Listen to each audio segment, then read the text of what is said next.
तो बच्चों, हम लोग पढ़ रहे थे सेकंड चैप्टर स्थिर वैद्युत विभव तथा धारिता। स्थिर वैद्युत विभव को हम लोगों ने देखा धारिता के बारे में।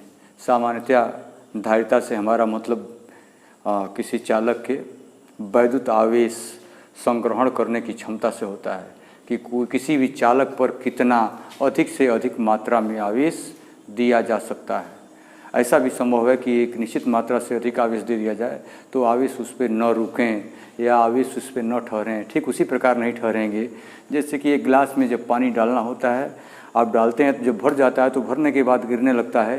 इसी प्रकार जब किसी चालक को आवेश दिया जाता है तो उस पर एक आवश्यकता से अधिक मात्रा में जब बढ़ने लगते हैं आवेश तो उस पर रुकते नहीं, बल्कि वहाँ पर उपस्थित अन्य आवेशों के द्वारा वो प्रतिकर्षित कर दिए जाते हैं।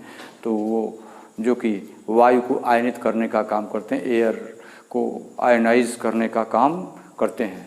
तो हम लोग पिछले टर्न पर धारिता के बारे में भी पढ़े थे और धारिता के बारे में हम लोगों ने ये पढ़ा था कि यदि कोई चालक है, इसको आवेश Q दे देने पर, सपोज दैट चालक है, अगर जब इस पर आवेश नहीं दिया गया था तो इसका विभव था V = 0। जब इसको Q आवेश दिया गया, कब Q = 0 पर V = 0 था, लेकिन स्मॉल q = Q पर V कैपिटल V हो गया। यानी इस चालक को Q आवेश देने पर इसका विभव V हो गया। तो चालक की धारिता को कैसे डिफाइन किया गया? चालक की धारिता को डिफाइन किया गया, यदि किसी चालक को Q आवेश देने पर उसका विभव V हो जाता है तो C = Q/V। चालक को दिए गए आवेश तथा उस आवेश के कारण उस चालक के विभव में होने वाली वृद्धि का जो अनुपात होता है, देखिए 0 से V बढ़ा हुआ है। तो किसी चालक को आवेश Q आवेश देने पर या किसी चालक को आवेश देने पर उस आवेश तथा चालक के विभव में होने वाली वृद्धि का अनुपात ही उस चालक की धारिता कहलाती है। ये आपको पहले बताया जा चुका है। इसको ऐसे भी दूसरे तरीके से भी बताया गया है, उसको आप जानते हैं। और दूसरी चीज़ यहाँ देखिए कि इसका मात्रक होता है कूलाम, इसका मात्रक होता है वोल्ट। तो कूलाम पर वोल्ट, और इस C को यहाँ पर COUL लिख दे तो बढ़िया रहेगा, कूलाम, क्योंकि इस C से इस C को डिफ्रेंशिएट करना है। यह C जो है धारिता है, वैद्युत धारिता है। वैद्युत धारिता किसकी वैद्युत धारिता? चालक की वैद्युत धारिता। इस C को जो है फैरेड में हम लोग दिखलाते हैं। तो एक फैरेड = 1 कूलाम पर वोल्ट। यहाँ तक आपको बताया जा चुका था। और C के वीमी सूत्र को भी बताया जा चुका था। संभवतः यह भी बताया जा चुका होगा कि फैरेड जो है वैद्युत धारिता का बहुत बड़ा मात्रक है। इसके लिए धारिता नापने के लिए माइक्रोफैरेड का मतलब होता है 10⁻⁻6 फैरेड। पिकोफैरेड का मतलब होता है 1 पिकोफैरेड = 10⁻12 फैरेड। इस पिको को 1 μF भी लिखा जाता है। क्या म्यू का मतलब होता है 10⁻6 और इस म्यू का भी मतलब होता है 10⁻6। माइक्रो से मतलब है, तो ये दोनों जब मल्टीप्लाई किया जाएगा तो ये हो जाएगा 10⁻12 फैरेड। इतनी चीज़ें आपको बताई जा चुकी है। आइए अब हम स्टार्ट करते हैं किसी विलगित गोलीय चालक की धारिता या किसी विलगित गोलीय चालक की धारिता का सूत्र कैसे हम निकालते हैं।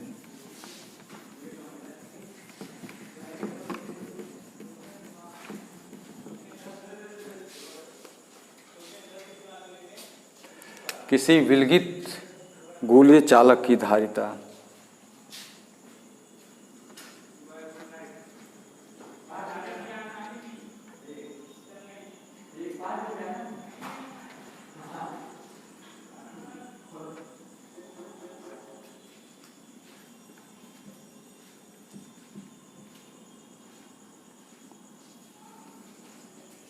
Capacity of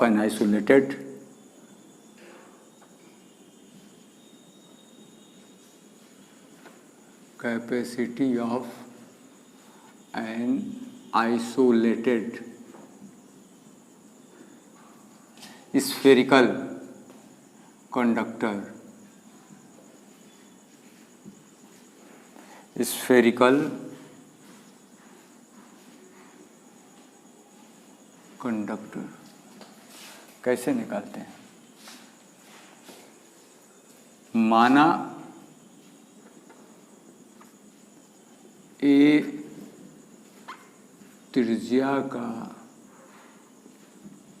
कोई गोलीय चालक, कोई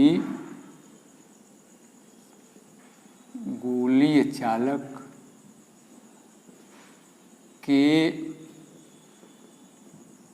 परावैद्युतांक वाले माध्यम में रखा है,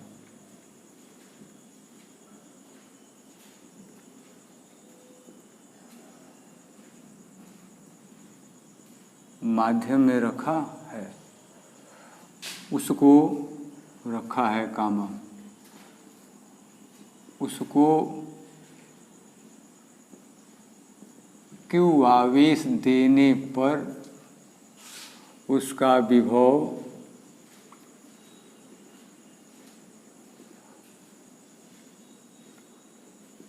शून्य से बढ़कर V हो जाता है। ये देखिए, ये कोई गोलीय चालक है, इसकी रेडियस जो है a है, इस पर प्लस q आवेश दिया गया। पहले तो इसका विभव q = 0 पर v = 0 था शुरू में, लेकिन जब इसको प्लस q आवेश दिया गया, माइनस q भी दिया जा सकता है, फिलहाल जब इस पर प्लस q आवेश दे दिया गया तो इसका विभव कितना हो गया? v हो जाता है। उसका विभव v से बढ़कर, सॉरी, शून्य से बढ़कर v हो जाता है। अब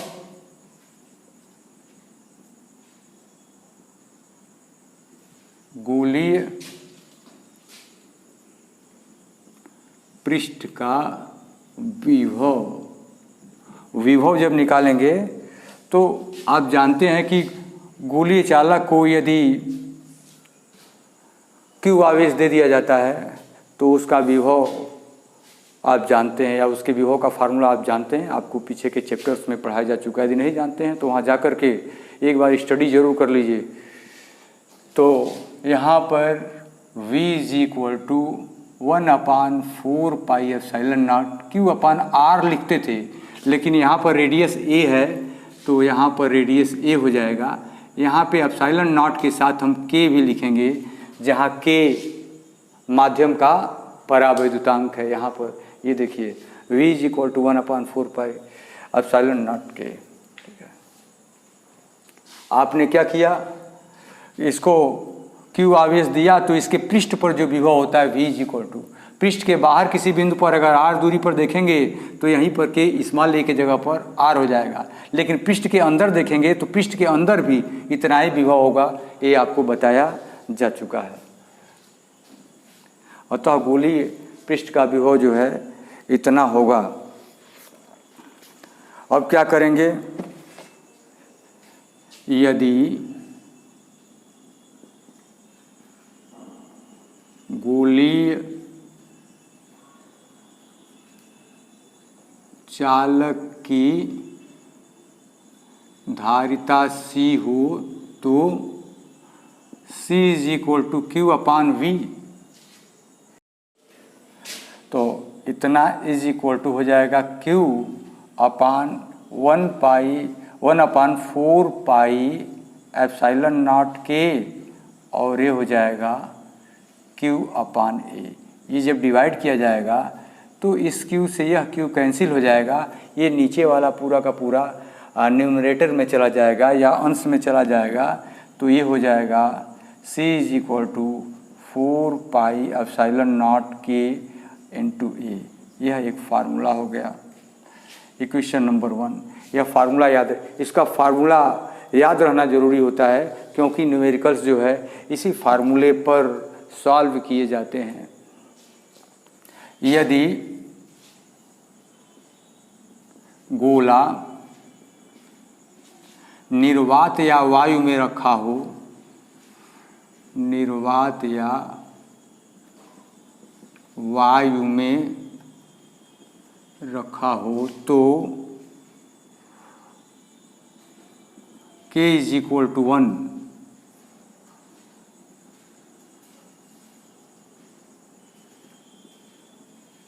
इस दशा में चालक की धारिता को C0 मानेंगे, ले लेंगे। अतः यहाँ पर C की जगह पर लिख देंगे C0 is equal to 4 pi epsilon nought A। It is equation number second. Now first upon second implies, first में सेकेंड से भाग दे दीजिए तो C upon C0 is equal to हो जाएगा 4 पाई एप्सिलॉन नॉट। ये भी एक फार्मूला है, एयर के लिए होता है ऊपर वाला, तो ये हो जाएगा 4 pi epsilon not KA upon 4 pi epsilon और A, ये सब कैंसिल हो जाएगा। यहाँ पर हो जाएगा C upon C0 is equal to K। ये माध्यम के परावैद्युतांक की परिभाषा है। तो इसको कैसे लिखा जाएगा, इसको कैसे कहा जाएगा कि ये देखिए, किसी माध्यम में गोलीय चालक को रखे जाने पर उसकी धारिता तथा निर्वात में अथवा वायु में रखे जाने पर गोली चालक की धारिता का जो अनुपात होता है वह माध्यम के परावैद्युतांक K के बराबर होता है। चूँकि ये धारिताओं का अनुपात है इसलिए इसका कोई मात्रक नहीं होता। तो इसी को हम लिखने चल रहे हैं। आइए यहाँ पर पहले इसको इरेज कर दें।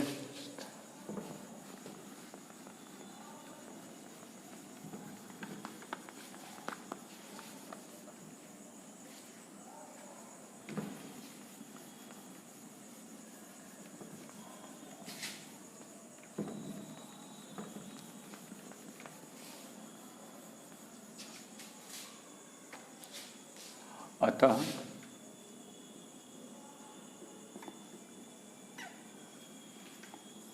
किसी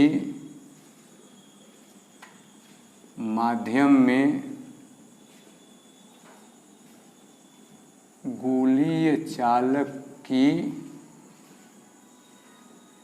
धारिता तथा निर्वात अथवा वायु में गोलीय चालक की, यहाँ धारिता लिखें तो C लिखें, निर्वात अथवा वायु में गोलीय चालक की धारिता C0 का अनुपात माध्यम का परावैद्युतांक कहलाता है। परावैद्युतांक कहलाता है। इस चीज़ से आप वाकिफ़ होंगे या इस चीज़ को आप जानते होंगे। आइए, यानी अब इसमें ये भी जानते हैं कि इसका कोई मात्रक नहीं होता, उसको लिखने की कोई आवश्यकता नहीं है। समीकरण 2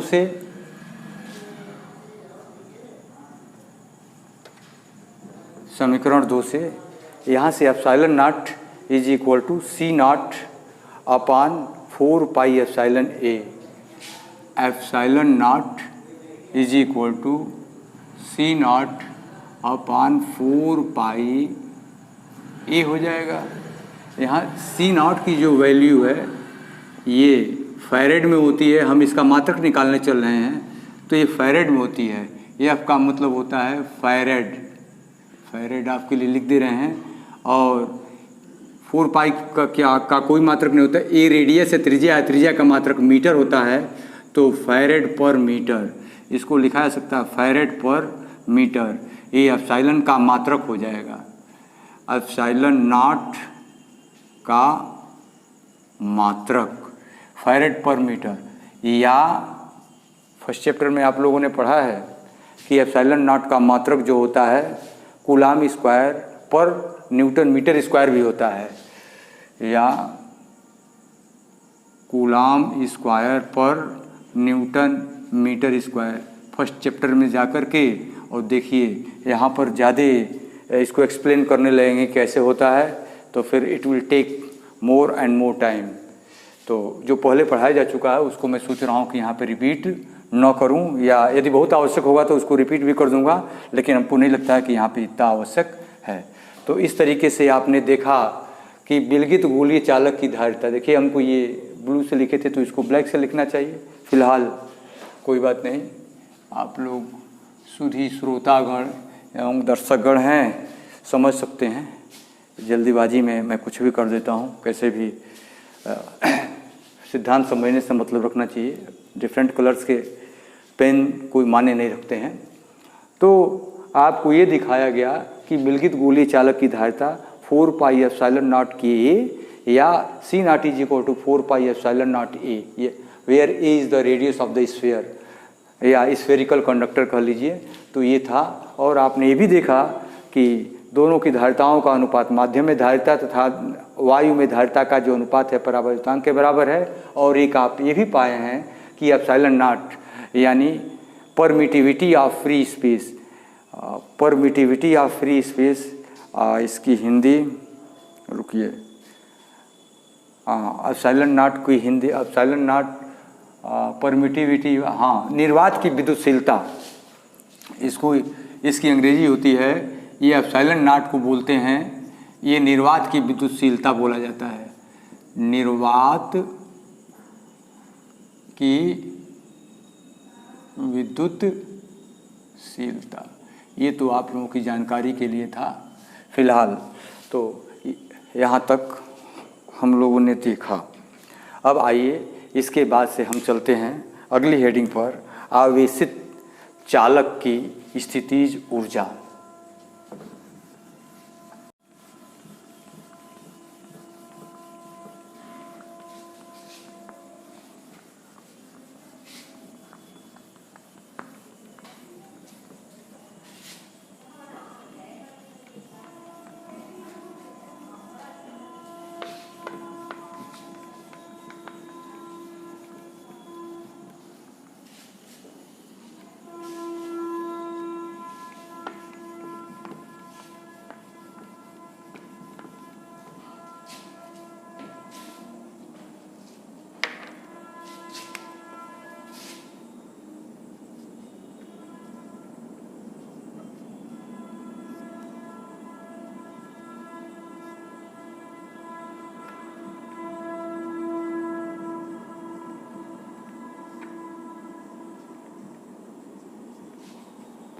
Potential energy of a charged conductor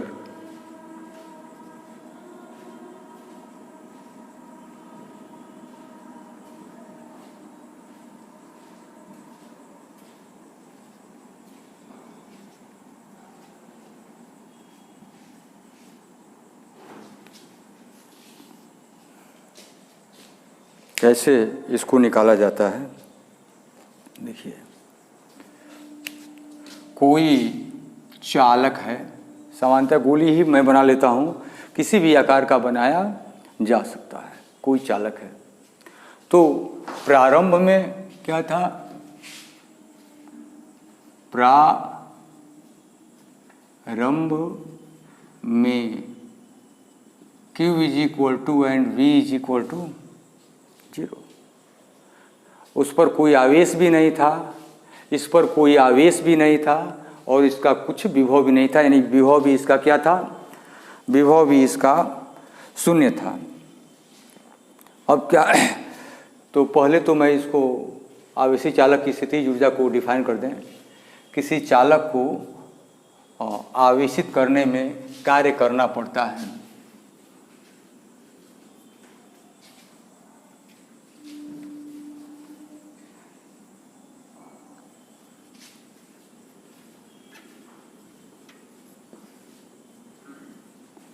किसी चालक को आवेशित करने में कार्य करना पड़ता है। यह कार्य ही चालक के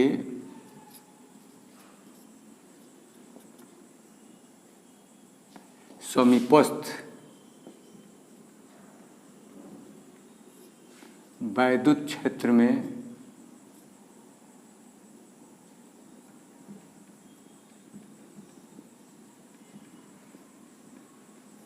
स्थितिज ऊर्जा के रूप में संचित हो जाता है। स्थितिज ऊर्जा के रूप में, तो यह किया गया कार्य ही क्या कहलाता है? स्थितिज ऊर्जा कहलाता है। शुरू में क्या था? प्रारंभ में Q इज इक्वल टू 0 तो V इज इक्वल टू 0। बाद में क्या किया गया? इसको एक आवेश दिया गया। सपोज दैट कोई आवेश दिया गया प्लस आवेश इसको दिया गया, कोई कार्य नहीं किया गया। बाद में इसके बाद जब दूसरा आवेश दिया गया तो दूसरा आवेश धन आवेश जब आप इसको देंगे तो यह धन आवेश उसके आने का विरोध करेगा, इसलिए आपको कार्य करना पड़ेगा। शुरू में पहले वाले में तो आपको कोई कार्य नहीं करना पड़ा क्योंकि इस पर कोई आवेश नहीं था, दे दिया तो चला गया। लेकिन आप दूसरा आवेश धन आवेश जब ही इसको देंगे तो इसके इस धन आवेश के यह धन आवेश इसका विरोध करेगा, तो इसके विरोध में आपको कार्य करना पड़ेगा। अब तीसरे बार इसको आवेश देने जाएंगे तो फिर आपको और अधिक कार्य करना पड़ेगा, क्योंकि ये दोनों मिल करके उसको प्रतिकर्षित करेंगे। इस तरीके से आपने इसको चार्ज दे दिया, और कितना चार्ज दिया? Q चार्ज दिया, जिससे इसका वैद्युत विभव कितना हो गया? V हो गया। इसको Q चार्ज देने पर इसका वैद्युत विभव V हो गया, तो संचित हो जाता है। माना चालक को Q आवेश देने पर उसका विभव V हो जाता है।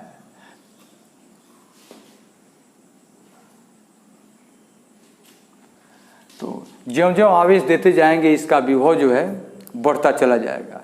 तो एक औसत विभव मानने के लिए शुरू में इसका विभव 0 था, बाद में विभव V हो गया, तो मान लें कि हम इसको ये मान सकते हैं कि इसका औसत विभव V/2 0 plus V/2 is equal to V/2 मान लिया जाए कि यह V/2 पर स्थिर रहा और इसको Q आवेश दे दिया गया। ऐसे भी वर्क निकाला जाता है, वर्क डन निकाला जाता है। तो देने माना चालक को Q आवेश देने पर उसका विभव V हो जाता है। अतः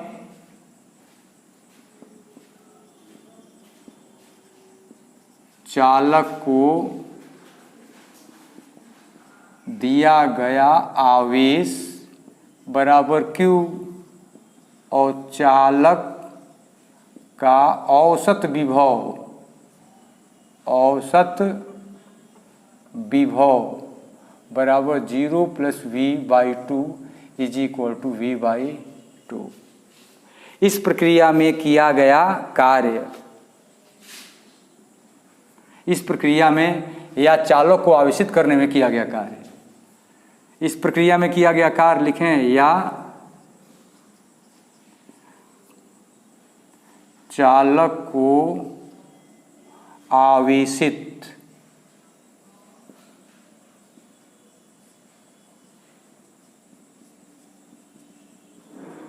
करने में किया गया कार्य। W बराबर आवेश गुणे औसत विभव, आवेश गुणे औसत विभव। आवेश कितना है? Q है, औसत विभव है V/2, तो होगा क्या, W = 1/2 QV। यह कार्य ही स्थितिज ऊर्जा के बराबर होगा, अतः U = 1/2 QV। पहला इक्वेशन लिखिए, चूंकि V = Q/C, अब यहाँ पर V = Q/C, तो Q multiplied by Q becomes Q²/C।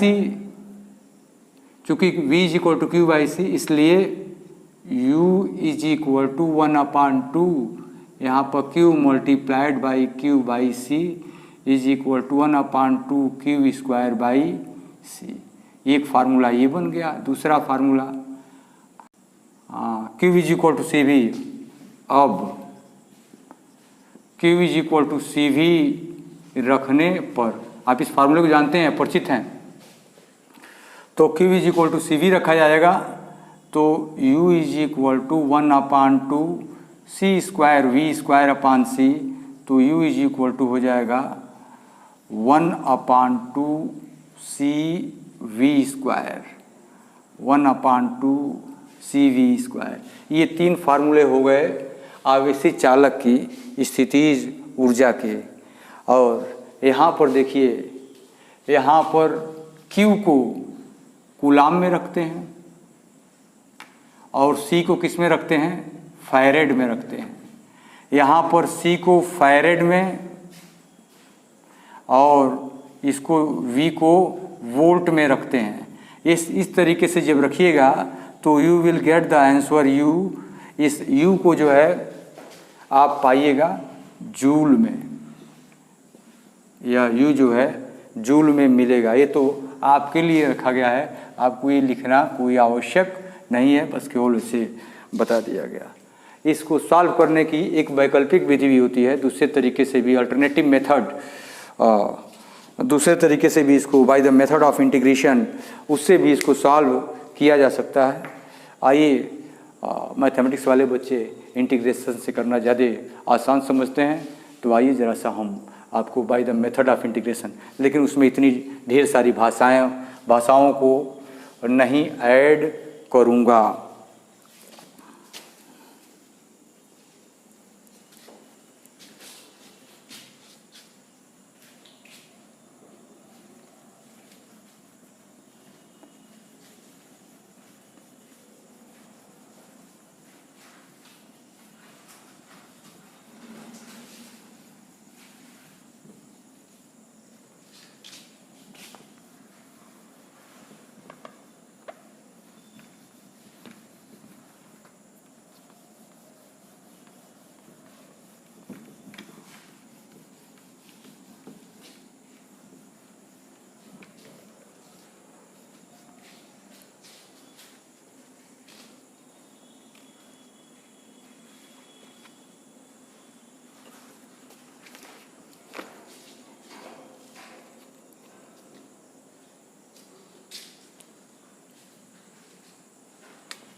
उसको मान लिया कि चालक की धारिता कितनी है, C है। माना चालक की धारिता C है और Q डैश आवेश देने पर चालक का विभव V डैश हो जाता है, तब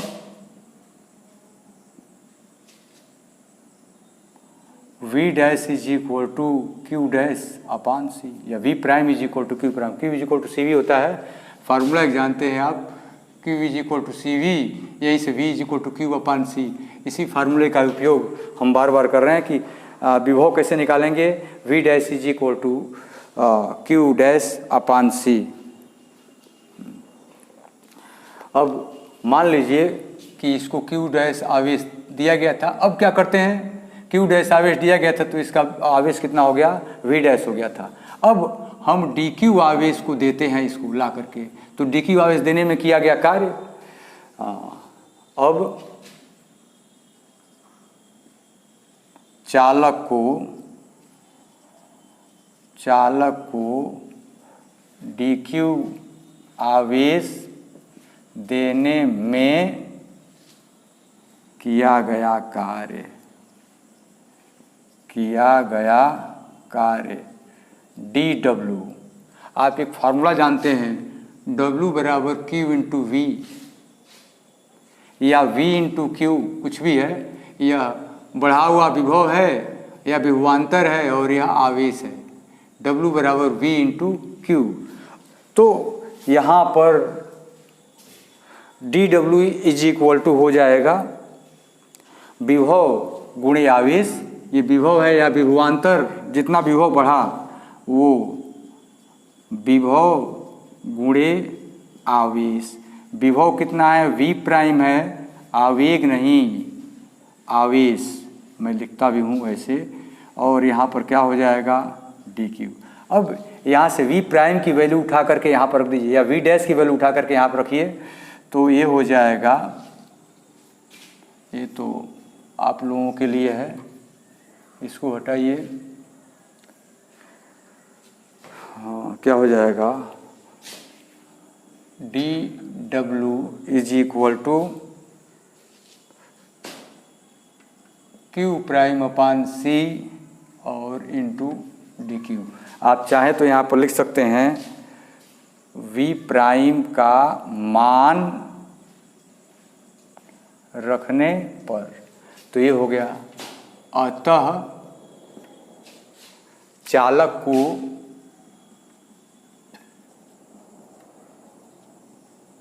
Q इज इक्वल टू 0 से Q is equal to Q, पर शुरू में आवेश 0 था और अंतिम में आवेश कितना तक, Q तक देने में किया गया कार्य। आप निकालेंगे W integral from 0 to Q, और या W is equal to integral dW निकालेंगे। और ये dW जब लिखेंगे तो क्या लिखेंगे, Q प्राइम अपान C, और ये हो जाएगा dq। ये dq है ना, तो Q कहाँ से कहाँ तक वेरी कर रहा है, 0 से Q तक वेरी कर रहा है। तो 1 अपान C कॉमन हो जाएगा, और 1 अपान C जब कॉमन हो जाएगा, ये Q प्राइम का स्क्वायर जब Q prime into integral Q prime dq is equal to Q prime का square is equal to Q prime का स्क्वायर बाई 2 होता है। इंटीग्रेशन आप जानते हैं, आप इंटीग्रेशन से परिचित हैं। तो यहाँ पर हो जाएगा 1 अपान C कॉमन हो गया, ये इसका इंटीग्रल जब निकालेंगे तो Q प्राइम का स्क्वायर बाई 2 और फ्रॉम 0 टू Q, ये 2 कॉमन हो जाएगा पहले, तो 1 अपान 2 इंटू 1 अपान C। एक बार Q प्राइम की जगह पर Q रखेंगे, पहले Q रखेंगे तो ये हो जाएगा Q का स्क्वायर, फिर बाद में 0 रखेंगे तो -0 का स्क्वायर, तो ये हो जाएगा 1 अपान 2 Q स्क्वायर ही बचेगा केवल, तो हो जाएगा Q स्क्वायर अपान C। ये W इज इक्वल टू हो जाएगा, और आप जानते हैं कि यही WU होता है, तो U इज इक्वल टू हो जाएगा 1 upon 2 Q square by C। अब यहाँ पर आप जब वैल्यू पुट करेंगे 1 upon 2 Q square by C, अब यहाँ पर जब आप Q की वैल्यू पुट करेंगे तो हो जाएगा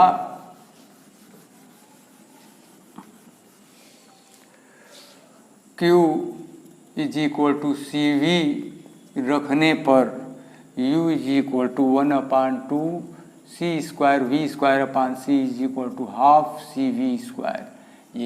ये दोनों फार्मूले मिल गए, 1 upon 2 Q square by C या 1 अपान 2 CV स्क्वायर। ये अब जो है आपको अगली हेडिंग नेक्स्ट लेक्चर में बताई जाएगी। दो आवेशी चालकों को जोड़ने पर, कोई आवेशी चालक एक यहाँ पर है, दूसरा आवेशी चालक यहाँ पे है, तो एक से आवेश दूसरे में जाएंगे। और आपको बताया भी होगा वही बहुत पहले कि जिस आवेशी चालक का विभव ज़्यादा होगा उसमें से धन आवेश निकल करके कम विभव वाले पर जाएंगे। धन आवेश की बात कर रहा हूँ, एक एक शब्द पर ध्यान देना चाहिए।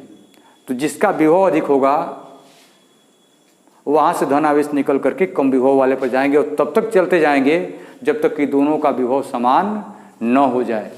तो आवेशों के पुनर्वितरण को पढ़ाया जाएगा। यह इस चीज़ पे डिपेंड नहीं करता है कि यदि कोई आवेशी चालक है उस पर विभव मान लीजिए कम है लेकिन आवेश अधिक है, और कोई दूसरा चालक है जिस पर विभव कम है और जिस पर आवेश अधिक है और उसका विभव कम है।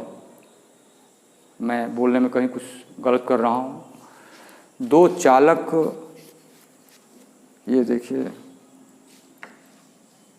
दो चालक मान लीजिए एक चालक यह है और दूसरा चालक यह है। इस पर Q1 है और यह Q2 है। Q1 is greater than Q2 है और इस पर आवेश अधिक है इस पर, तो कोई ज़रूरी नहीं है कि जोड़ा जाए तो आवेश इधर से इधर ही जाए, धन आवेश इधर से इधर ही जाए। धन आवेश की बात कर रहा हूँ, क्यों? क्योंकि धन आवेश इधर से इधर जा सकता है कब? जब V1 is greater than V2 होगा तभी धन आवेश इधर से इधर की तरफ जाएंगे। और यदि इसके उल्टा हो जाए, Q1 is greater than Q2 हो लेकिन V1 is less than V2, यह पहला है, ये दूसरा है, इसका विभव इसके विभव से कम हो, इस पर आवेश अधिक है, गौर कीजिएगा, इस पर आवेश अधिक है लेकिन इसका विभव कम है, इसके विभव से कम है, V2 इसके विभव से कम है, आवेश इस पर अधिक है, तो यह अधिक विभव पर है तो अधिक विभव से कम विभव की तरफ धन आवेश आएंगे। इसके बारे में नेक्स्ट लेक्चर में मैं आपको बताऊंगा।